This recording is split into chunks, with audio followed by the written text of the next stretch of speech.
Today I'm going to talk about a book very close to my heart, The Trees by Percival Everett. Percival Everett is a prolific American novelist who has published over 30 books spanning genres from Western to literary satire. He is a longtime professor at USC and is known for refusing to repeat himself stylistically from book to book. His novel, "Erasure", inspired the Oscar-winning film American Fiction. What if the ghosts of America's darkest history started showing up for revenge? Today I'm reviewing a book that had me laughing out loud one page and I was absolutely gutted by the next. The Trees by Percival Everett. The Trees came out in 2021 and was a finalist for the Booker Prize. It's written by Percival Everett, an author known for blending sharp satire with devastating subject matter, and this book is no exception to that. It's part crime procedural, part horror story, part scathing social commentary. He's also written "Telephone", a finalist for the Pulitzer Prize, and "James", his acclaimed reimagining of Adventures of Huckleberry Finn from Jim's perspective, which won the National Book Award. He has a reputation for refusing to write the same book twice, and The Tree proves that once again. Beyond fiction, he is also a poet and has taught creative writing for decades.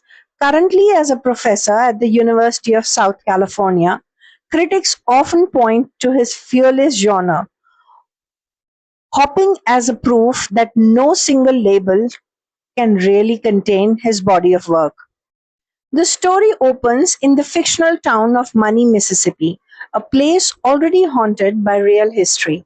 When a series of gruesome murders start happening, two black detectives from the State Bureau are sent to investigate, and what they find at each crime scene is strange, almost impossible.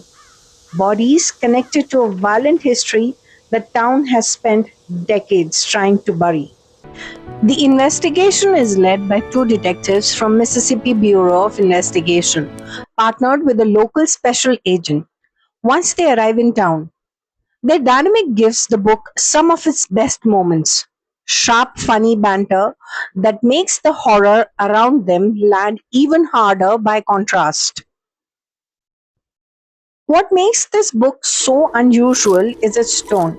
Well, that's a Everett spooky writes looking some of fog. the funniest, Sheriff's most office, what's your absurd, emergency? small town characters you'll come across, and then, without warning, Well, hits you that's a with the spooky imagery looking so fog. brutal Sheriff's it office, stops what's you your cold. emergency? It's a tonal tightrope walk, and somehow he never falls off. At its core, this is a book about lynching, its history in America, and the way that violence echoes forward into the present. But Everett refuses to let readers stay comfortable. He's asking, what does justice actually look like for atrocities that were never punished? And what happens when the dead stop staying quiet? Stylistically, Everett writes in short, punchy chapters full of rapid fire dialogue. It reads fast, almost like a screenplay at times, which makes the horror hit even harder when it lands because you're never given time to brace yourself. Personally, I went in expecting a straightforward mystery and came out completely disoriented in the best possible way. This isn't a comfortable read. It is meant to provoke, to unsettle, and to make you sit with America's history instead of looking away from it. And it does that while still being somehow a page turner. I'm giving The Trees a 10 out of 10. If you want a book that's darkly funny, deeply unsettling, and unafraid to confront history head on, this is one that belongs to your bookshelf. Just know, going in, it does not pull any punches. That's my review of The Trees by Percival Everett. Let me know in the comments if you've read it, and if you want more book reviews like this, make sure to